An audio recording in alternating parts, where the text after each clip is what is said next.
Imagine this. A giant cargo ship leaves China, glides past Shanghai, and instead of taking the long way through the Suez Canal, it cuts straight through the Arctic, ice and all, and arrives in Europe in just 18 days. That's not science fiction. That's happening right now. China has opened a brand new shipping lane called the China-Europe Arctic Express, and it could completely change the way global trade works. Faster shipping, cheaper transport, and a huge geopolitical twist, this new Arctic route is shaking up the balance of power on the world's oceans. Before we dive in, let me pause for a quick favor. If you find this topic fascinating, give this video a like and share it with someone who enjoys learning about how the world is changing. It really helps this channel grow. Now, let's set the scene. For centuries, maritime trade has revolved around a few critical choke points. The Suez Canal, the Strait of Malacca, the Panama Canal. These are the lifelines of global commerce. More than half of Asia to Europe trade passes through the Suez Canal. Over 60% of Middle Eastern oil flows through Malacca on its way to Asia. The Panama Canal, on the other hand, was a game changer when it opened, turning 2-month journeys around Cape Horn into 2-week shortcuts, saving millions in fuel and time. And when something goes wrong with those routes, the world feels it. Remember 2021 when that one container ship got stuck in the Suez Canal? It froze nearly 12% of global trade for days. Billions were lost in a matter of hours. The same vulnerability applies today. These routes are efficient but fragile. Because they're under the watchful eye of global powers, especially the United States, China has long been uneasy.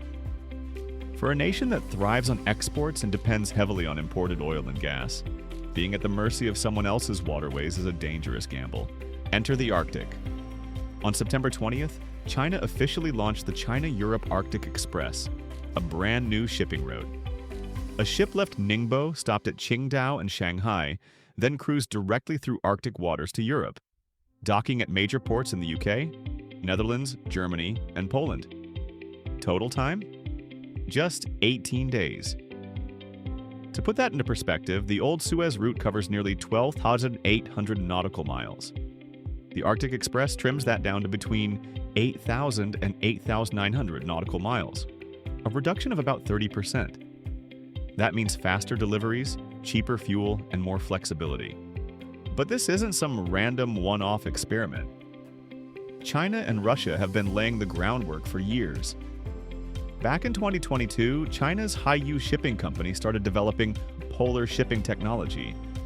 Then in 2025, under a joint China-Russia Arctic Committee, both countries broke through major infrastructure barriers: icebreaker escorts, port upgrades, and rescue facilities.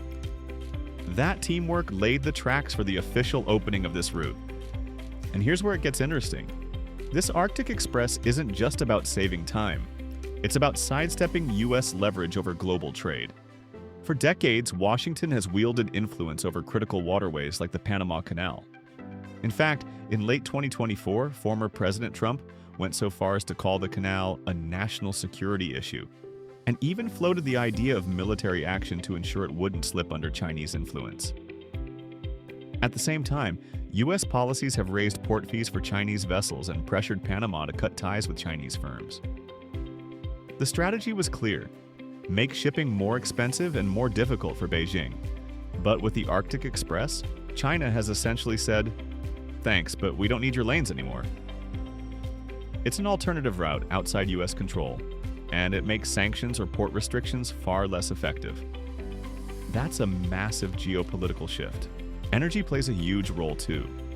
In 2025 alone, China imported 60 million tons of Russian crude and 26 million tons of natural gas via this Arctic corridor, triple what it moved just 5 years earlier. That's about 12% of all freight between China and Europe. Doesn't sound huge? Well, imagine if another Suez Canal blockage happened tomorrow. That 12% suddenly becomes a lifeline, keeping factories running and lights on when everything else is stuck. Quick pause here. I'd love to hear your thoughts on this in the comments. Do you think China's Arctic Express will actually become a major global trade route? Or will the harsh conditions and costs hold it back? Let's talk about it below. I read every comment. Now, the Arctic Express is just one piece of a much bigger puzzle. China has been building trade resilience for years. It's signed shipping agreements with 66 countries, covering nearly every coastline that matters. On land, the China-Europe Railway Express has exploded in scale. From under 50 routes in 2015, it's grown to over 90 scheduled ones today, linking 299 European cities. By mid-2025, that railway had moved more than $450 billion worth of goods, making 110,000 trips. In fact, it now handles nearly 20% of all China-Europe trade. But here's the catch. A single train carries about 200 containers. Compare that to a megaship that carries over 18,000. And the cost? About 3 times more per container than shipping by sea. So while the railway is a strong backup, it can't replace sea transport. And the Arctic Express? It comes with its own hurdles too. Russia's Far East still lacks advanced ports, rescue systems, and proper navigation infrastructure. Ships often need icebreaker escorts, and the route only works during a short window between July and September.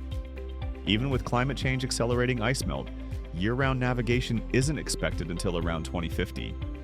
That's a long way off. Still, the long-term potential is huge. If climate change continues at its current pace, Arctic waters could be navigable for half the year within the next 30 to 40 years. That would make the route far more reliable and attractive to global shippers. And with China and Russia investing heavily in infrastructure, it's not hard to imagine the Arctic Express becoming a key artery of world trade. What does all this mean for the rest of the world? First, it strengthens China's resilience. By adding a third strategic trade channel, it reduces dependence on vulnerable routes like Malacca or the Suez. Second, it signals that power on the seas is shifting.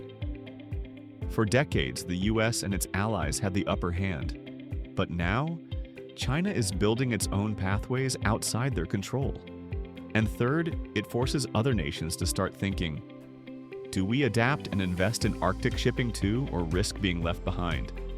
So, will the Arctic Express replace the Suez or the Panama Canal anytime soon? No, at least not yet. Its scale is still too small and the icy conditions too limiting. But symbolically and strategically, it's a major leap. It shows China's determination to control its own destiny in global trade. And it offers a glimpse into a future where melting ice doesn't just reshape coastlines, but rewrites the very map of global commerce. If you've stayed with me this far, thank you. This story about China's Arctic Express isn't just about ships and ice.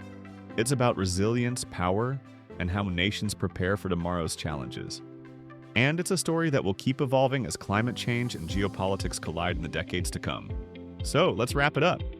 If you enjoyed this deep dive, don't forget to like, subscribe, and ring that notification bell so you won't miss future breakdowns like this one. And thank you truly for watching.